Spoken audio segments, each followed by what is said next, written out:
I am very excited to be here, apparently. I didn't mean to click on that so soon. I just wanted to check something. But truth be told, this expression shouldn't be like this. It should be more like this.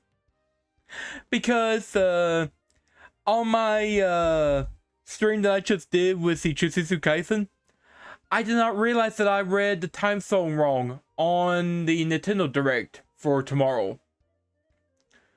So unfortunately, I won't be able to do it in the morning like I planned on to. I will try to do it that evening before the storms come. But yeah, I can't do it in the morning apparently. I misread my time zone, and there'll be no way I'll be able to stream while also have like other obligations as well. I mean, it is what it is. But anyways, enough about that. Greetings, creatures and humans alike. I am MagiQDog. And tonight, we shall be working on... Scribble.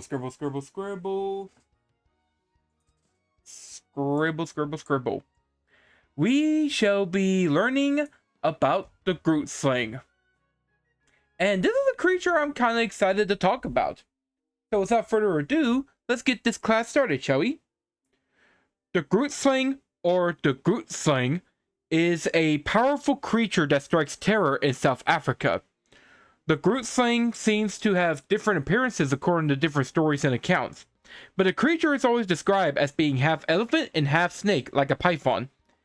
In one account, the Grootslang is said to have a head of an elephant and the body of a snake, like this drawing right here.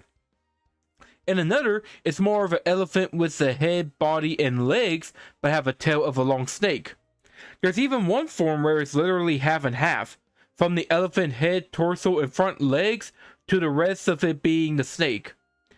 But being a chimera creature isn't its only features. Its eyes are said to be diamonds, and can grow up to 60 feet or 18 meters. Whatever the form may be, it's still a terrifying beast of great strength and cunning. The Grootslang is interesting in the stories, to say the least. Despite being a large and widespread creature, the origin of the Grootslang is minor, to say the least. In the African myth, it is said that the Grootslangs are created by the gods during the dawn of creation. At this time, the gods was inexperienced and created a mighty race of beings with all-powerful strength, great intelligence, and cunning. Because of this, the creatures became out of control even for the gods. Needing to fix their mistake, the gods were able to destroy the Grootslangs and divided them into two beings, which created the elephant and the snakes. However, a lone female survived and escaped into the caverns called the Wonder Hole, or the Bottomless Pit as another name. She then birthed more Grootslangs, although they aren't as powerful as the originals, and she and her kin reside within the caves and rivers for safety. This cave is also filled with diamonds, which the Grootslangs adore so much, it became greedy creatures for them. They will attack and devour anyone that dares to enter their caves and steal their diamonds. But legend also says that if you can bargain for your life if you happen to bring shims to appease the creatures. But they aren't tied to the cave, as they also swim and reside within the rivers of South Africa, like the Orange River, where they are known to snatch up cattle to feast upon. That's pretty much the legends of their Grootslangs. But despite how small the story is, the Grootslangs have become larger-than-life creatures of myth and legends. Pardon me? Anyways, but the Grootslangs have become more than just mythical creatures of storytelling. Stories and eyewitnesses of the modern centuries, like from the 19th century up, has placed Grootslangs into the world of cryptids. As I mentioned before on other streams, cryptids are creatures and animals that are claimed to exist, but doesn't have any scientific evidence and proof of their existence. It's pretty much the same as Bigfoot and Nessie. Cryptozoologists, people that study cryptids, has researched Grootslangs because they believe that the Grootslangs might be an unidentified large snake, crocodile, or even an undiscovered elephant with a long tail. This is due to sightings and eyewitnesses back in the 19th century. Back in the 19th and 20th century, like Sir Edward James Alexander when he heard of a giant snake in the Orange River, and Frederick Carruthers, Carruthers. Anyways, he's a prospector that gathered information from the people of Kilcoy and others that have sighted the creatures. During the 20th century, Grootslings are also linked to the cryptid group of Neo-Dinosaurians. These are a group of I cannot speak. Anyways, these are basically a group of cryptids that appear or are believed to be dinosaurs, like the Mokele Mbembe and Emela Ntouka. But whether the Grootslang is real or not in the world of cryptids, the fact that people still believe in these creatures are quite amazing. The Grootslangs in the myth are feared as primal beasts by even the gods because of their almighty powers. Grootslangs are have powerful physical abilities, with their strength being the greatest of all creatures, capable of destroying trees and rocks with ease. They also have great durability, endurance, speed, agility, and physis. They also have near indestructibility, or indestructible bodies, that can take on bullets and explosives. Also, with them being part elephant and snake, they would have tusks that can rip you apart, a trunk that can throw you away, and a serpentine body that will crush you with.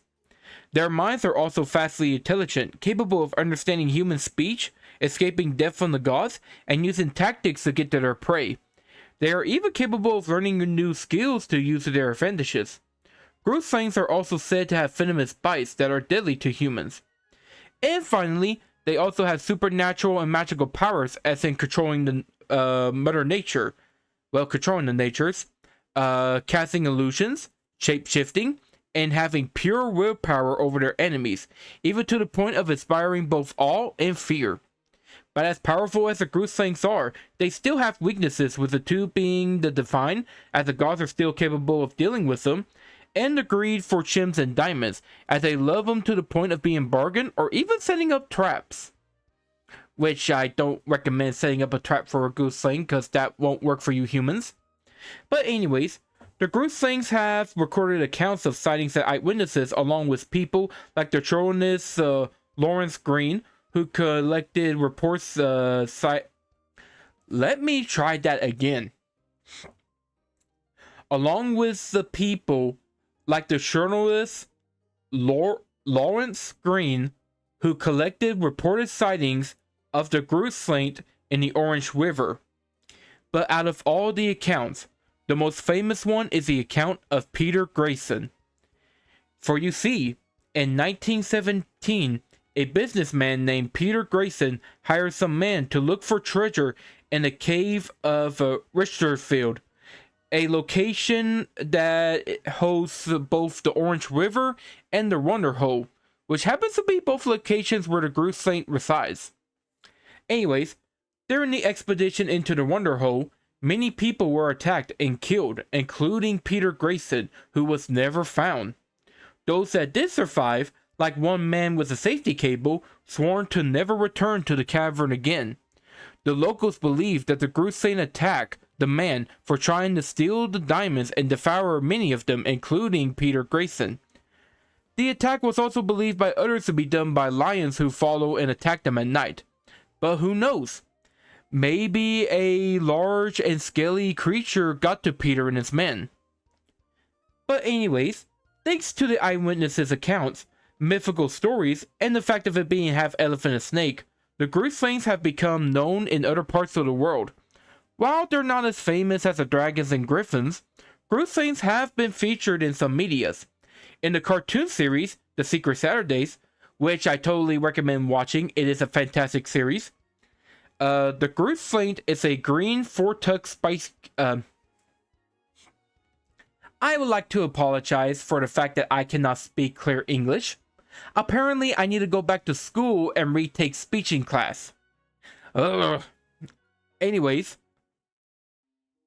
the Grootslang is a green, four-tusk, spiky elephant cryptid that the Saturdays relocated in the episode Something in the Water, and reappeared as an ally in the finale War of the Cryptids. In the comics Lumber Chains, the Grootslang is responsible for a terrible snowstorm in Volume 3. The video game Kingdom Rush Origin got a Grootslang-like creature called the Crystal Serpent. Oh my goodness. Blah, blah, blah, blah, blah. Sorry, your teacher is having a bit of troubles. But anyways, they got a creature called the Crystal Serpent as a boss at Crystal Lake. A Minecraft-based game called Rhymecraft apparently got a raid into the nest of the Grootslangs where you fight against them. And finally, there is a Titan called Grootslang that was told in the behind the scenes of the MonsterVerse draft for the third Kong movie. Apparently both it and Baphomet were going to be the villains of the series. The Grootslang alone was said to live in the Outpost 46. And that's pretty much it. I got to admit, there wasn't much Grootslangs in modern media. But I do hope they get some attention in pop culture in the future. But anyways, to wrap everything up, Grootslangs are powerful creatures of both myth and cryptozoology, inspiring both fear and awe to the people. It shows resilience and cunningness in order to survive, even against the face of the gods. But be warned, as the Grootslangs are not to be taken lightly. So if you ever find yourself in the Orange River or in the water hole, you better be careful, for you might be watched by a giant snake that's also part elephant. And with that, I conclude the Grootslang, as bad as I butchered it with my speech impediment. But anyways, what do you guys think of the Grootslangs? Do you think they're an awesome combination creature? Do you think they're a terrifying beast?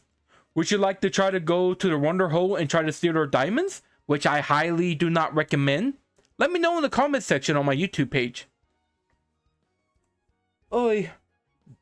Now, as I mentioned before in the beginning part, turns out I won't be able to do the morning stream like I thought I would with Nintendo Direct. However, I will try to do my art stream that I wasn't going to be planning on doing because of the storms and stuff. Now, this stream will probably not be as long as I hope it would, so I might not be able to finish up the artwork, but I will try to get it done regardless. But anyways, that's pretty much it for now. So with all that out of the way, thank you guys for coming on this another Creature of the Week stream. I hope y'all had as much fun as I did. We got to learn about the Grootslangs, and their terrifying ways, and get to see me fumble on my words. And if you wish to see more of these, just check me out on my Twitch page. Also check me out on Twitter and YouTube as well. And with that, I bid the show adieu. So see you guys. So long. Bye bye. Okay, bye.